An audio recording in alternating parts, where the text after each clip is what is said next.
Okay, welcome at the last but not least webinar on the NEANIAS Space services that are services being developed in the context of the H2020 NEANIAS project.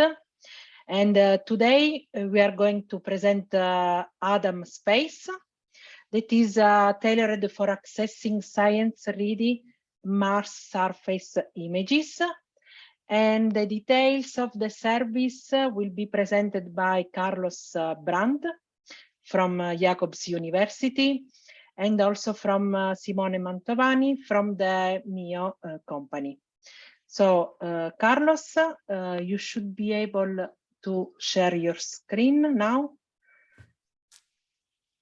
Yes.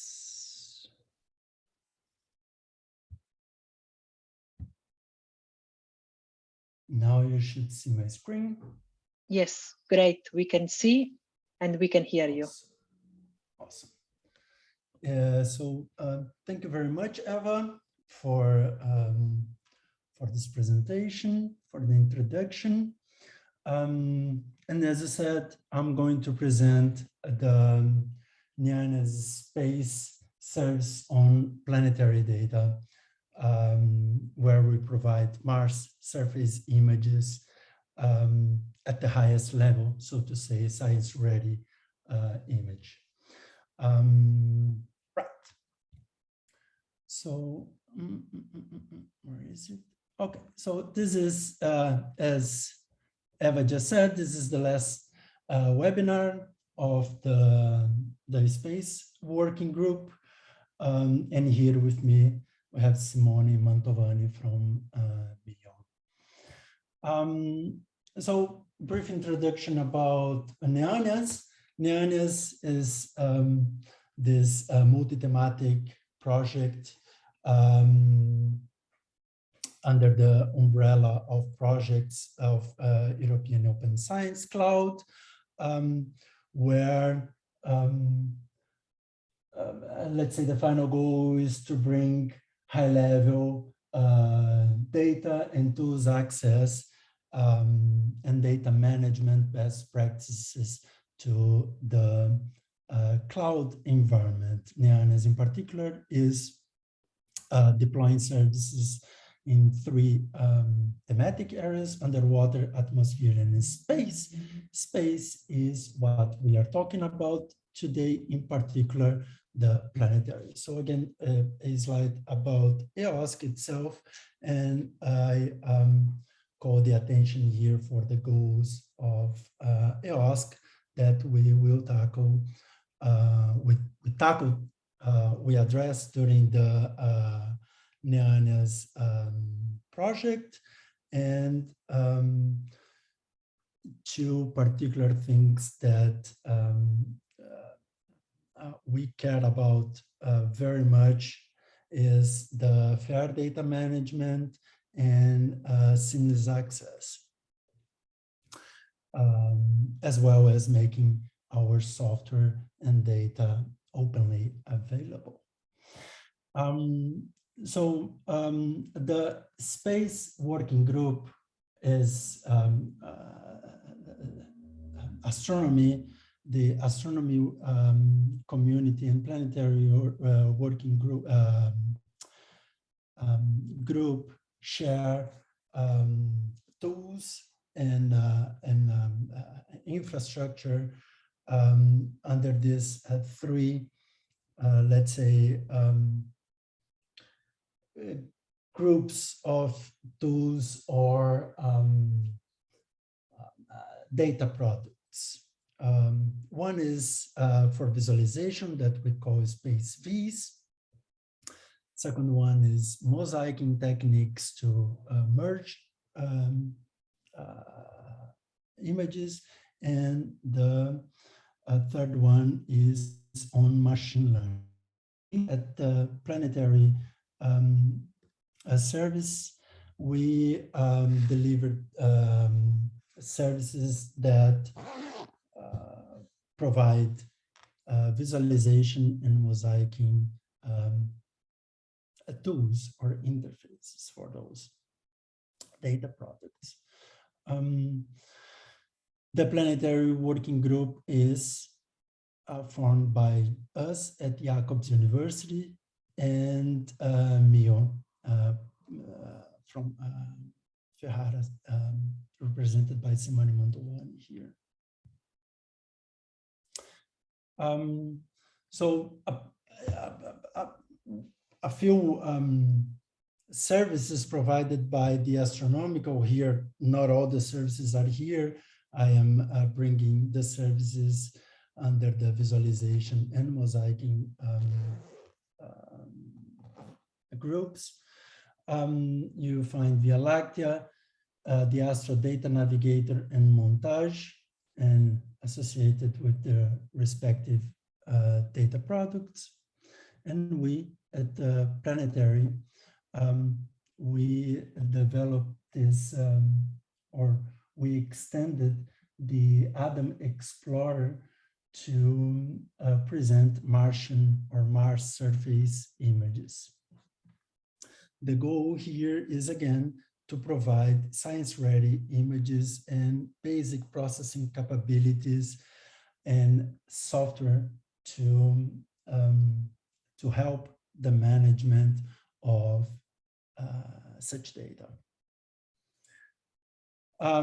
Basically, here is the, let's say, the environment those services are in and how they arrange in the, let's say, constellation and groups of services. And in particular, the space planets, as I like to call, is we can split it in the main one is Adam, the space explorer, and the second one provided as Jupyter notebooks through the GAR computing infrastructure is the PS Gateway that we directly share with other astronomical services. So that's, let's say, the basic flow of, or how the systems relate behind Adam Space Explorer. We'll get to the interface in a bit, just to make clear how all those components that we see here and there in those slides, how they relate. So you have the interface that is either a graphical and interactive, represented by this the Space Explorer, and the API for programmatic access. Those interfaces are either directly accessing the data system to read data from there, spatial data from there, or during the process of data ingestion, it's you have a processing infrastructure called data processing system, where effectively those Martian data images, they are downloaded, they are, as we call, reduced, and eventually ingested in the archive system. Likewise, the VS Gateway, now instead of having Adam Space Explorer on top of that, and the submission of jobs for the data processing system, the Jupyter Hub is a it's an interface for experts where you where the goal is to provide the tools, and then we and this slide is trying to show that the same tools that we use on the back end of Adam Explorer during the reduction of during the query, download, and reduction of images, the very same software is provided for if you're an expert and you want to have more detailed access or fine finer access to the data and the metadata, you will have access to the same software that we use on the back end of the data processing system. You will have access here. Now, obviously, you don't have to download the data from NASA and do all the processing now. You can use Adam API to have direct access to these science-ready images. So, so to sum up here, the idea is that you have a two-tier or two-level data access interfaces. One is the exploration, Adam Explore, which is interactive, graphical, super cute, as we will see in a moment. So very, very nice entry point. But once you know what you want, then you can go to Jupyter Hub and use on the premises of GAR. Or, as I will briefly talk in the end, you can altogether deploy those things on your premises if you want to. Right. So here, finally, we'll get into Adam Space Explorer. Here's the URL. You get there and you have this, nice first page. And in the last release, some very nice things have been implemented here by Mio, which is now we added some landing sites to help indeed the user, the first comer that is getting into Adam and maybe in Planetary all together. So you have this landing sites where you can go there and have a first view of what we have as images in there, and then you can interact with this interface to see previews and eventually search for date or other data sets, other regions of the planet, obviously, so on and so forth, and go through.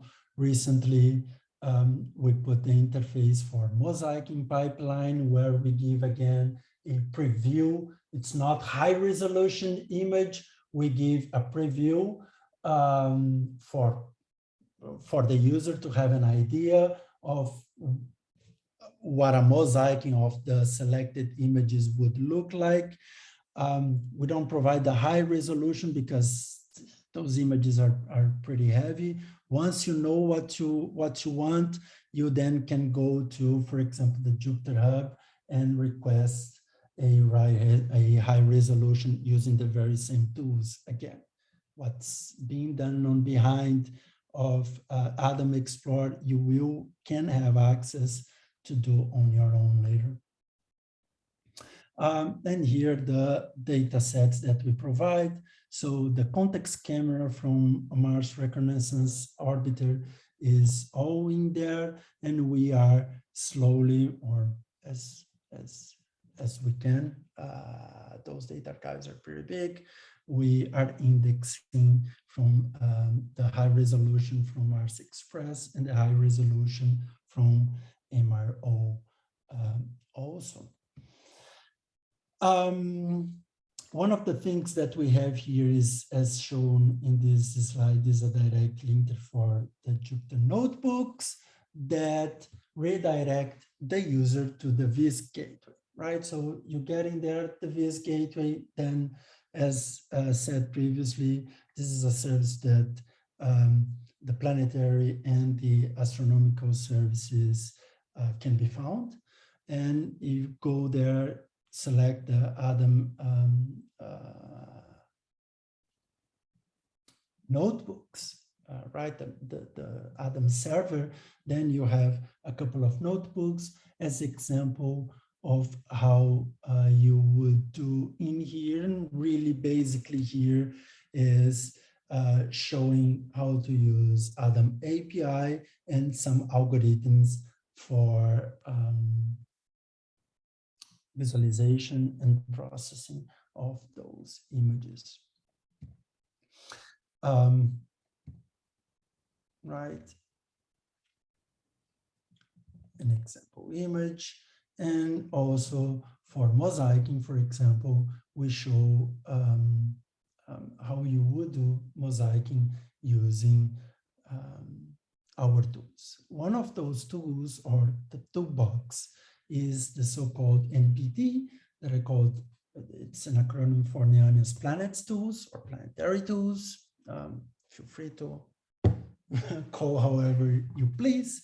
And this is really the core of the planetary images backend. In this library, which is open, I will show the release soon. The link is responsible for querying NASA's archive. We use USGS PDF, the planetary data systems. In particular, we query their REST API for the data products available in those data sets that we are interested. So CTX, HiRISE, and HRSC. We download, we reduce. Some data sets need more processing. For example, CTX, we download raw data, and then we have to calibrate and map project and do a bunch of processing till we get to the final stage that we call science-ready data or reduced data in GeoTIFF or cloud optimized GeoTIFF, really. And tools for mosaicing. So NPT is not only open source, now it's released in the Python index. So really, you just have to, for those used to Python, just pip install NPT and you get the library in your Python environment. And there I also provide in NPT, there are also notebooks about how to reduce that data. So now, if you as a expert user want to understand how is the data reduction being done, you have in the repository, there are the notebooks exemplifying that. Right, so here, for example, about the data reduction and mosaicing. And here, for example, in the mosaicing algorithms that we have there, we have a fast algorithm where really is just a spatial stack merge of the images. This is simplified. This is a very simplistic solution. And then one of the algorithms that I implemented was this way nicer, I think we can agree, mosaicing algorithm here, all of them available in NPT. Right, there is here a seam line that I have to fix, but yeah, it's I guess pretty decent. So what's in the NPT, apart from those algorithms that as we go and develop and make them better, during the data reduction, we are talking about planetary data. So some of those images, for example, the CTX image where we have to do a series of image processing steps. And the very first one, for example, is to really translate and the metadata. We are talking about raw images, so we really have to put what is called spice kernels and a lot of metadata information. We have to fix that so mundane tools can work with those images. Obviously, thankfully, USGS, NASA is behind those satellites and they provide the tools for us. So, but those tools are not straightforward to set up. So one of the things that we did was to make a Docker container for this tool set. That is the ISIS toolset, Integrated Software for Images and Spectrometers. And in there, there is also, we put together the AIMS stereo pipeline for example, digital terrain models creation. So this is another thing, it's another byproduct from our work here behind the scenes, where you, with this Docker, again, this is also running in the data processing pipeline at MEO, and it's also available for our users to use that. And there you have some, you can use just the Docker ISIS without for batch processing, as is done in the backend of the pipeline during data ingestion, or you also have a version of this Docker container with ISIS with a Jupyter Lab interface for if you want, again, to deploy that on your premises. Yeah, so basically this is the whole schema for this Jupyter Hub, where, because ISIS needs, right, the kernels, the satellite data, there is ancillary data that needs to be attached to the container to make the magic happen, right? So that's the basic schema of this Docker container.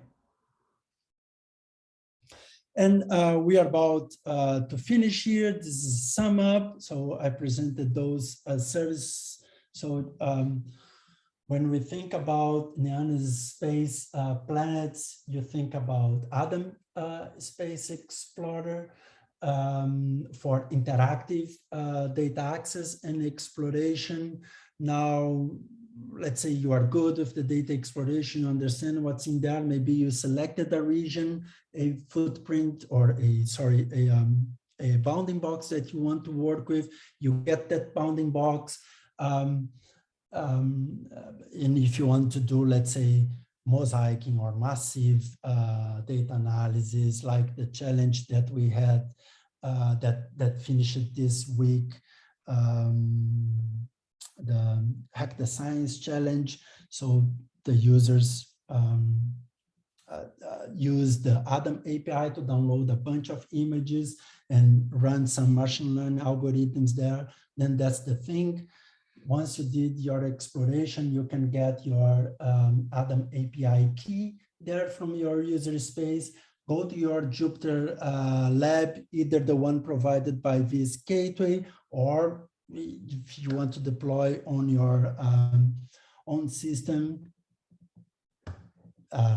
be our guest. You just go there, get the Docker ISIS, the NPT, deploy the thing, run Adam API with your private key, and voila, you have access to science-ready images. And as previously said, you can run your machine learning algorithms to have your fun. That's it. Here is the list of, let's say, main URLs.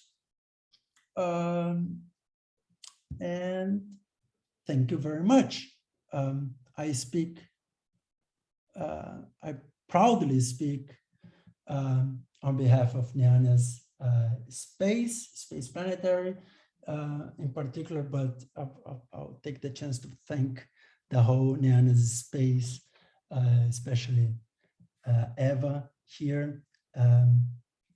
It's a nice group to work with. Thank you very much. Thank you very much, Carlos, and thank you also for the overview of all the NEANIAS Space services. This is nice because this is the last, but not least, as we said, webinar. So having also a recap of all the NEANIAS Space services was great, and I really thank you. So now let's have some time for questions. Right. Hello. Quick question. Hello. Quick question from me.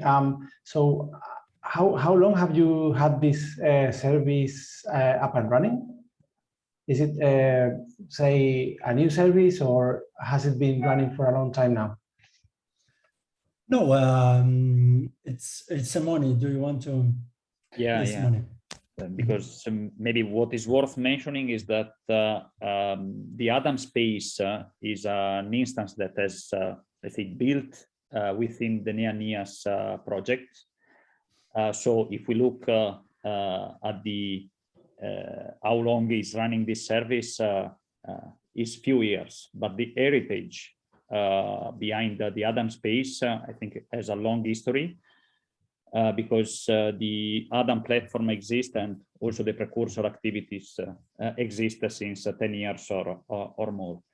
For sure, when we moved from the planet Earth to the planet Mars, we managed to learn a new language, because there is a new language that is not the language we are talking with, but is, for example, the different metadata schema that we need to play with. So it was a long exercise of converging what an operational system that is working on the planet Earth has to evolve to handle the data over Mars. But at the end, we took the state of the art of the services implemented for the cloud, and we made this available for the planetary science.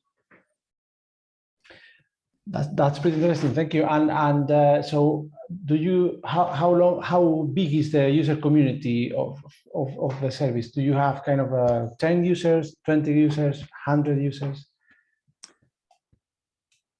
I leave more Carlos to comment on the community because we are more on the IT side. What I can say, and then I leave the floor to Carlos, is that we started with the initial objective to have the NEANIAS planetary science team as the reference user and ambassador of the service. What we are counting today in the operational instance of the Adam Space is around 40 users, and there is a plan to address the community that is not a very large community of millions of people, but for sure is a bit greater with respect to what is already involved into the project. Right. So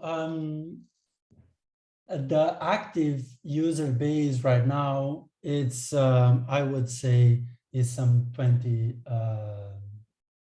persons. Among some of my students, people from the challenge, colleagues from other projects. So the user base is what it is. Last week, I tried to bring some geoscientists. I went to the GeoPython and conference and presented Adam Space there. I know a couple of them accessed and said, "Oh, pretty cool," but I don't know how much they did after that.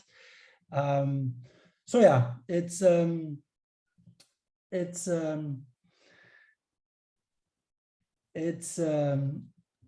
I have to say it's a nice but hard experience for me to promote such a service, cloud service. I've never been in this situation, but it's interesting. I'm more a command line guy, so even, for example, when I asked the students to have a look there, I gave them some notebooks to use Adam API, and instead of provoking them to use the graphical user interface, just because I'm a geek, I guess. But yeah, that's now actually the last, I have to say that the last the interface improvements that Simone and Fabio and Damiano did there on Mio with the landing sites was pretty cool. It was a very nice improvement in the user interface. And I guess that helps a lot newcomers. That was a very nice touch. Yeah. Yeah, sorry, I expanded on your question. Sorry. No, that's very interesting. It's I agree with you. It's hard to promote tools. But having 20 users is a pretty good start, and I'm sure more will follow as well after more promotions. So it looks very nice. Thank you. Yeah.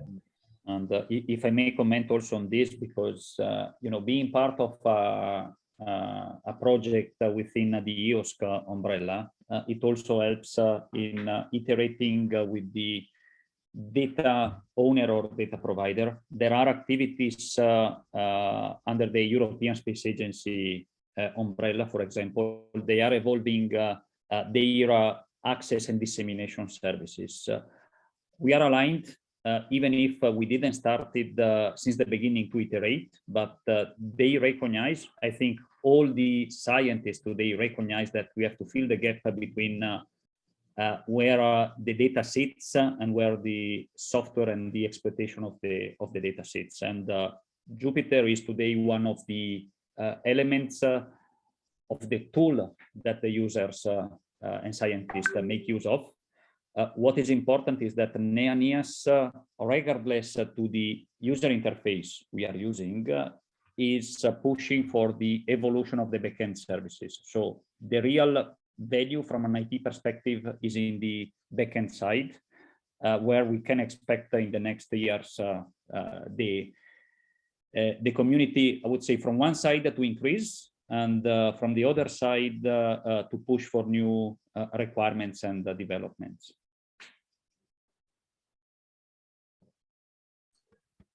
Very interesting. Thank you. You're welcome. Thank you very much. Any other questions?